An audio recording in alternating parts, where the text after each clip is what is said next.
BioCentury This Week is brought to you by IQVIA Biotech. For biotech companies striving to bring innovative therapies to market and maximize patient impact, IQVIA Biotech is the trusted CRO of choice. Backed by 25 years of unparalleled experience and deep therapeutic expertise, our full-service clinical development solutions are purpose-built to accelerate success. IQVIA Biotech helps early-stage biotechs de-risk by developing strategic clinical development plans, guiding drug candidates along the most promising pathways. Leverage data-driven models and dynamic tools to craft a compelling value story and maintain momentum through every phase of drug development. Genmab's takeout of multi-specifics company Merus is the Danish biotech's latest and largest step toward marketing its own pipeline after many years of relying on a fruitful partnership model that delivered blockbuster revenues. We'll discuss the $8 billion acquisition of Merus on the latest BioCentury This Week podcast. And Emma Walmsley is stepping down after nearly a decade at the helm of GSK. What did she accomplish? And what's next for the UK pharma? And it's been another calm week in Washington. President Trump is threatening 100% tariffs on pharmaceuticals. The deadline for industry to respond to the administration's most favored nation drug pricing demands, and a looming shutdown could close the door to new NDAs and BLAs. But wait, there's more. CDER Director George Tidmarsh has vowed to crack down on surrogate endpoints. I'm Jeff Cranmer. You're listening to BioCentury This Week, and joining me are my colleagues Simon Fishburne, Editor-in-Chief. Steve Usden, Washington Editor. Stephen Hansen, Director of Biopharma Intelligence. All right, and coming up this week on our sister podcast, The BioCentury Show, we'll have James Lee of Fraser. We'll be talking about deal-making, innovation, and more in China. Okay, Stephen, you've been following Genmab for, safe to say, about 20 years now. They've been doing some interesting deal-making. What do you make of this play? $8 billion, eh? Yeah, thanks, Jeff. No, it's a big swing, isn't it? So Genmab, I think their current market cap is around just shy of 18 billion. So, I was sort of looking back through deals to see if I could find other companies like of Genmab size doing deals this size. And to be honest, there aren't many. I mean, high single digit M&A takeouts, is predominantly, this is pharma territory, usually. It's a big swing. I guess, maybe in one sense you got to give them credit for that, but doesn't come without its risk, does it, Simone? Right. Well, let's get into the risks in a minute. First of all, I'm delighted, Stephen, that you've been covering Genmab since you were 3 years old. That is far too kind of you. If only. Yeah, we did write about Genmab in our back to school as a sort of example of a tear jumper because they really had this strategy of growth. And I feel like we're going to find out if this is a new trajectory. So last year, they did their first M&A with about $1 billion plus. 1.8 billion. $1.8 billion acquisition. That's right. Of Profound Bio, which brought in an ADC asset for them. Exactly. I love it when you finish my sentences. But this one, as you say, is a different order of magnitude. And this is like playing like the big kids, okay? And, we'll find out if this is what sends them on a trajectory. Let's just, before, I know it's highly leveraged and there is some risk in that, but let's just talk for a minute about the positive side of this, which is they went for a bispecific in head and neck cancer, and that is incredibly synergistic, I would say adjacent, a little bit overlapping, but that's fine in my mind, with their core technology. And so I feel like their ability to capitalize on this and synergize with their own internal expertise should be quite good. And I contrast that to something like, say, Gilead when it brought in CAR-T, when it brought in Kite for CAR-T, as it tried to go into cancer. But that's just sort of a bolt-on that just involved a whole set of different expertise and was a lot harder going. How do you think about the match of this for what Genmab's core capabilities are? Oh, no, it definitely fits. I mean, this is definitely right in their, as I would say, right in their wheelhouse. I guess the one thing that surprised me was the fact that it was another bispecific, because as you say, they have their own DuoBody platform, which is a bispecific technology platform. But I think the point here is that this moves them along faster and gives them another late stage asset that they just wouldn't have had organically. The pipeline just wasn't there to be producing another asset to help them push this along. And just to reference what you said about, what we wrote about the company in back to school, a lot of the focus of that profile was around their ability to basically transform the company through a partnership model and sort of leverage their partnerships and their assets to be able to build out the company. And what I think we're seeing here, and what this sort of helps to point to, is Genmab looking to now transition from being a predominantly partnership-driven company historically to now really wanting to try and push their own commercial weight. I know, having spoken to Jan van der Winkel several times, I know just a couple years ago, they'd already started some of that transition where they were looking to co-develop some of their internal assets and start to build sort of their own commercial capabilities. But I think this is just really them trying to speed up that process in terms of, building out their own wholly owned commercial assets and really drive that. And a lot of that obviously is they have their own patent cliff coming, basically, in some ways. They're expecting to get 3.5 to 3.7 billion in revenue this year. The vast majority of that are royalties from the sales of Darzalex. And Darzalex, that's now like a 12, 13, 14 billion dollar a year drug. But those patents are going to start expiring, I think, in 2029, 2030 period. They're looking to replace some of that revenue. And so I think this is just them helping to try and, in their mind, try and speed it along. I think that's absolutely right. And I think we're going to know in a few years, maybe not a couple of years, whether this was a turning point. And it could be a very smart move by Jan, by the CEO. But there is also the risk side. So just talk us through how much money they borrowed to make this happen. Sure. And the history of borrowing money to grow. So that's the risk, right? I mean, so they're taking on $5.5 billion in debt to finance this deal. It's a pretty highly leveraged deal. Highly leveraged. And I'm not saying that these are akin and that they're the same, but it reminded me of, you're saying covered Genmab for 20 years. It's not exactly 20 years, but I do remember covering the company back in 2007 when they were gearing up to start commercializing their own products. They built a big manufacturing facility in my home state of Minnesota that they spent a lot of money on, and they were getting ready to, launch multiple products that were, they had multiple products in phase 3, and they had several phase 3 failures. One of them ended up being a commercial dud. And essentially the company had sort of overextended itself in terms of kind of shifting to that commercialization strategy so fast. And that ended up being why they turned to partnerships, because they wanted to take a safer, more what they thought was a better road forward. But do you think there's a fundamentally different risk analysis, though, when you're leveraging yourself to buy a manufacturing facility to commercialize your own things versus leveraging yourself to bring in a whole new asset? Just seems to me to be a different set of equations. And there. We're also talking, Genmab was a different company then, right? I mean, that was a much smaller company, $18 billion company now. It's potentially, it's had a much larger market cap, in a couple of years prior. So it's a different animal now. And so I can fully understand how, as I've said, they've already got some of their own sales through Epkinly and Tivdak, which they're co-marketing with partners. So it's a different animal, but yeah, it doesn't come without risks. What I like about the deal is they've got the runway to figure this out. They've got 4 or 5 years in which to see whether this works or not. And if it doesn't, then you pivot again. So it's not kind of existential for them. I don't think it's existential. I think it's aggressive, but I think that's probably a good thing. You'd rather be aggressive. Bold over here. Yeah, bold is welcome at BioCentury. Reckless, not so much, but bold, yes.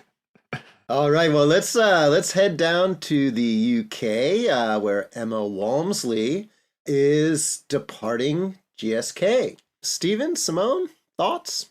You take this one first, Stephen, because... Sure. So let's see, she started there in April 2017. I believe she was head of the consumer products division at the time, which at the time I remember we were surprised, I think, that they were bringing someone in from the consumer side of the business to run everything. How right we turned out to be. Yes, keep I going. was just going to say, I don't think we were alone either in that belief. But I can't say it's gone great. I mean, they've gone through several iterations of what they kind of wanted to do. Didn't Hal Barron come in with the idea of revolutionizing R&D at GSK, and that didn't turn out so well. I guess the only major thing that's really happened is they've hived off the consumer business, and now GSK is much more of a pure play biopharma company, which I'm going to channel here, Stephen, a lot of the people who will be listening, and on their behalf, I'm going to be quite critical of GSK. At the end of the day, in Emma Walmsley's tenure, she did hive off the Haleon division, which you could call a low-hanging fruit. I think a few of the farmers in that same time have streamlined away from sort of consumer products or veterinary products or whatever. So they've gone from $103 billion market cap when she joined, roughly, to roughly 80 billion now for GSK plus 40 billion for Haleon. So you could call it up 20% in how many years did you say? 8 years, right? 8 years. I just want to point out that in that same amount of time, their friends AstraZeneca have roughly tripled from 77.5 billion to 227 billion, 228 billion or so. And obviously other farmers haven't done quite as well as AstraZeneca, but it's really hard to look at this tenure as a success in my mind and in the mind of many people. I think a lot of people have wondered why it's taken until now. That's a question really for the board. You know, they've had some good readouts recently, and I think that there are still some very talented, smart people at GSK. I think it's also true that they have lost many talented, smart people in that time. And I think there's been a certain amount of disarray. I'm talking about in R&D in particular. But Steve, I think you have contacts even beyond R&D. I hope this is a good new page. People that I've spoken to in the past have said good things about Luke Mills, the incoming CEO. I don't know enough to talk about that. You know, we'll look into that. Yeah, no, I mean, I guess the thing that's always sort of, I guess, especially over the last couple of years, you know, GSK has kind of come to be what they do HIV well, they do vaccines well. It didn't really feel like they did much else all that well, at least from a R&D new product launch, sort of like commercial success point of view. Now, that obviously could change. They're expecting 5 new product approvals this year. They've done some nice acquisitions recently. So they brought in an FGF21 from MASH, which we've seen some good data from that target class in MASH. They've got a new sort of long-acting 6-month dose IL-5 that's expecting to get approved by the end of the year for asthma, depemokimab, that I think some people have decent expectations for in terms of what it could do there.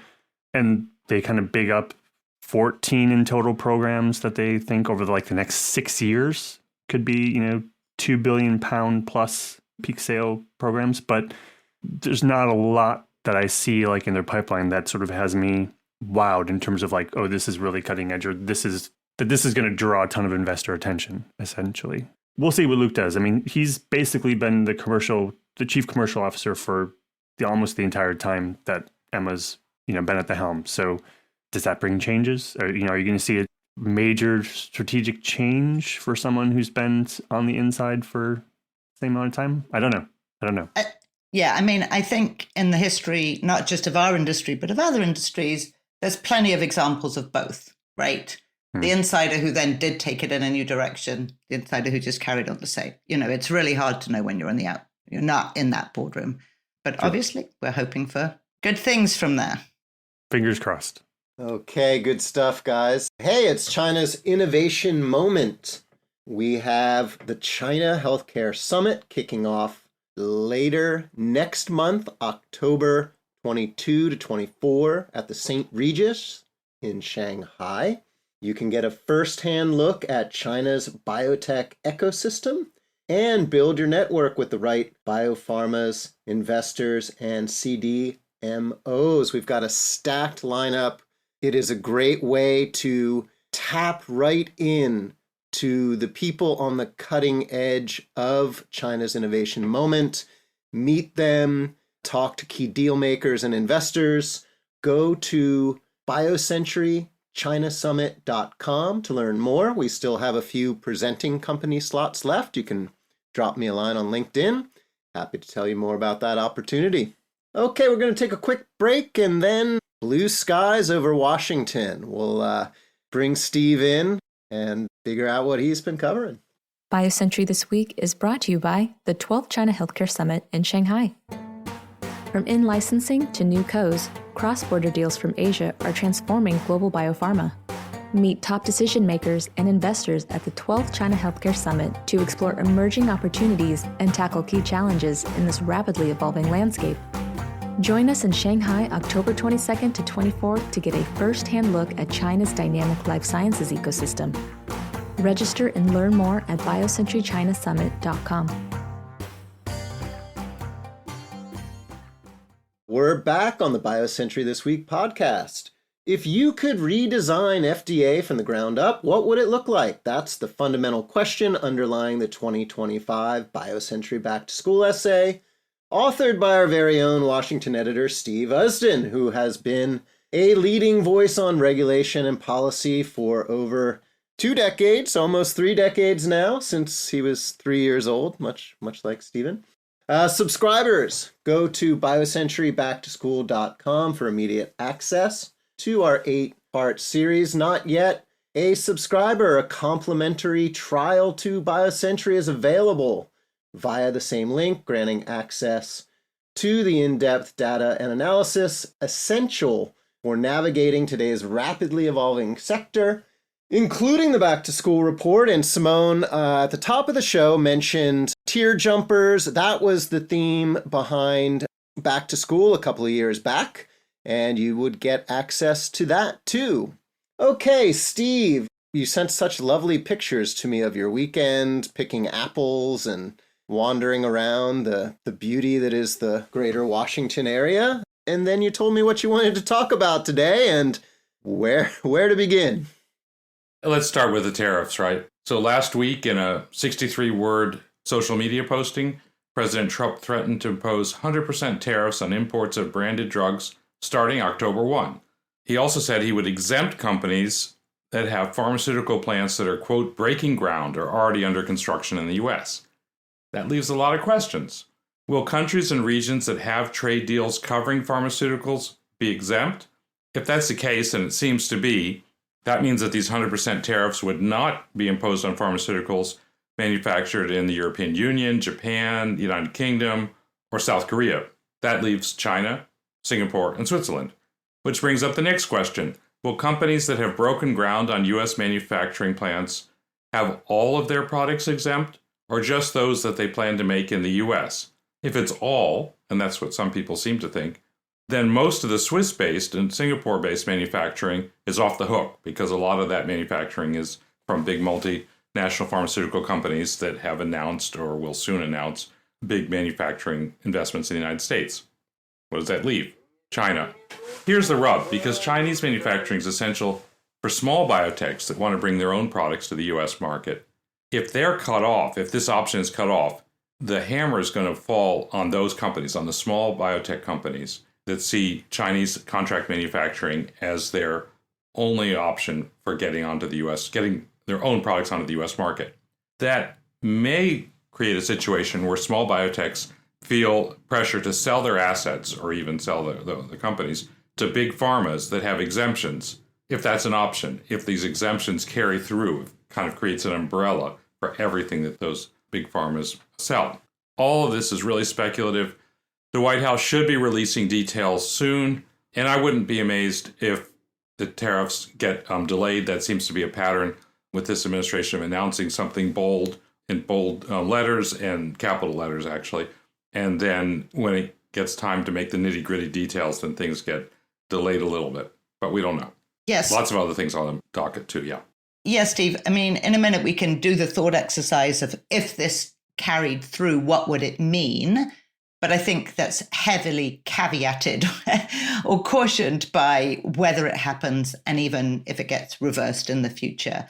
Because a scenario that makes it really difficult for small companies to take their own products to market means that it's much harder to grow the Genmabs of the future, right? It's much harder to grow big biotechs if companies can ever commercialize by themselves because of this. And then there's the flip side of that, which is if it's really only the small companies that are going to get kind of affected by this, how much actual revenue to the Treasury are we even talking about?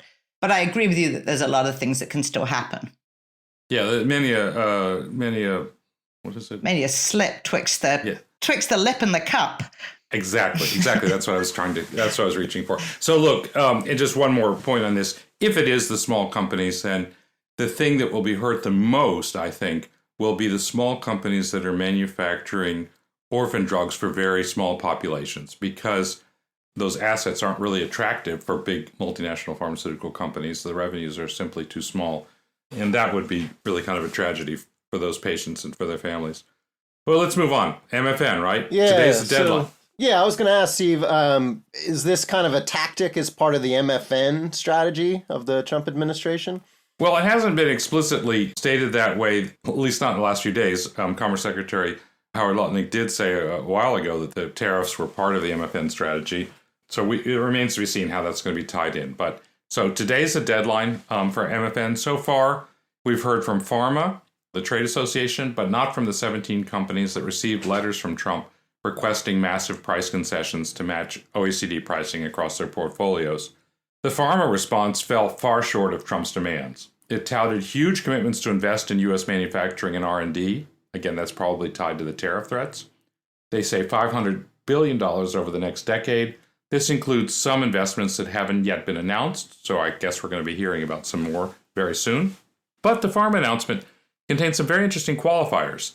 Basically, it said those investments are contingent on a favorable business climate. And it said tariffs and price controls aren't good for business. We've seen recently in the UK how companies can pull back from splashy commitments in the face of a deteriorating public policy and commercial environment. So we'll see how that plays out. Pharma also said that it's creating a website to connect patients to direct-to-consumer purchases from individual companies. That's intended to cut PBMs out from sales to and underinsured patients. It remains to be seen how significant that is. But I should say another announcement this morning from Novartis puts the whole thing a kind of spin on the whole thing. So Novartis said that they're starting direct-to-consumer sales of one of their drugs. But here's the key thing. They said that they may extend that to big employers. So big employers might get a 55% discount from list, basically cutting out the PBMs. If other companies do this model of doing direct, kind of business-to-business sales, basically cutting out the PBMs for big employers, I think that could have a really big impact. So what's next? Who knows? As I said, pharma's response falls far short of Trump's demands. Maybe some of the 17 companies are going to make bigger concessions. Likely, I think we're going to see a CMS mandatory demonstration project, or maybe projects, that attempt to impose price controls. There was a hint of this last week. CMS sent a proposed rule on the global drug pricing benchmark rule to the White House. Details haven't been released, but this seems to be a CMS Part B demo imposing MFN pricing. I'm hearing there could also be a Part D demo, but that's much harder to pull off, so it's not completely clear what that could be. Hey, Steve, one question. I know we have to wrap in a minute, but going back to the Novartis thing, which I think is really interesting. The farmers generally are so annoyed with the PBMs, like going back years. That's another area of mounting frustration. What are the chances that kind of strategy even outlasts or outlives this sort of MFN scenario? Oh, I think there's a good chance. I think this could be the start of a trend. There's a lot we don't know about it. There's a lot we don't know about how it's going to work. And you have to remember this. There's a reason why PBMs were created in the first place, which is to create a kind of centralized mechanism for negotiating, for bargaining with drug companies over drug prices, because it was felt that it wasn't efficient or practical for every employer, for example, or every insurance plan to negotiate prices one by one with each drug company over each drug. We'll see. I think this could be the beginning of a shift toward cutting out the PBMs. It's also important to remember, and I discussed this on the BioCentury show recently with Fritz Bittenbender, the chairman of Bio and SVP of Genentech, that there are unintended consequences to cutting out PBMs. One of them is the fact that some of the PBM money goes to subsidizing premiums. If they're cut out completely, then premiums are going to rise. And that's something that is very difficult. It's difficult for employers, it's difficult for employees, and it's politically difficult. And the Bittenbender conversation was on our sister podcast, the BioCentury Show. You can find it wherever you get your podcasts. Steve, quickly, shut down. We don't really know what's going to happen, but what are the key things that would be affected? We don't know if it's going to happen. It's looking likely now. Similar to previous shutdowns, FDA will retain a large percentage of its workforce, either because there are funds available from user fees or because they are deemed essential. It's likely that it won't accept new marketing applications as long as the shutdown is in effect. It won't be doing any research. It won't be doing any work on guidance documents. I wonder if we'll be seeing any more videos from Commissioner McCary during a shutdown. He hasn't made any recently, actually. So, we'll see. And very quickly, we just have a minute left. What's with CDER Director Tidmarsh vowing to crack down on surrogate endpoints? So it's sort of like Trump's social media posting. We've got a very brief announcement that he made on LinkedIn. He says CDER will be evaluating surrogate endpoints used for FDA approval. Well, there's no doubt that the use of such endpoints has benefited patients by bringing valuable treatments to patients sooner. There have been notable failures in confirmatory trials, such as those for exon-skipping therapies in DMD, and some diseases, such as lupus nephritis. Companies have not run trials to demonstrate a benefit on hard clinical endpoints like progression to end-stage renal disease. So we have approved drugs with significant toxicity like vocalosporin that has not been shown to provide a direct clinical benefit for patients. I think this is kind of extraordinary for the CDER director to be making a statement like this, and especially to be doing it in this forum. His statement about exon-skipping therapies in DMD, that's Sarepta's drugs, I've put out a query to them, haven't heard back from them yet. It hasn't been very long. Something you'll be following then. My understanding is that those trials are ongoing. They haven't read out yet. It has been very, very many years, and people are very frustrated. But I think it's interesting that he says that there have been failures in those confirmatory trials. If the trials have failed, those readouts haven't been made public yet. All right, Steve, you're going to have a busy week. Look forward to editing your copy, and thank you for that update, Stephen and Simone. Appreciate your insights today. And we'd like to thank Kendall Square Orchestra, which provides the music for BioCentury this week and the BioCentury Show. The group connects science and technology professionals and other members of the greater Boston community to collaborate, innovate, and inspire through music while supporting causes related to healthcare and education. We'll catch you next week. BioCentury would like to thank IQVIA Biotech for supporting the BioCentury This Week podcast. To learn more about how IQVIA Biotech can help you turn your vision into venture capital, go to IQVIAbiotech.com/visionaries.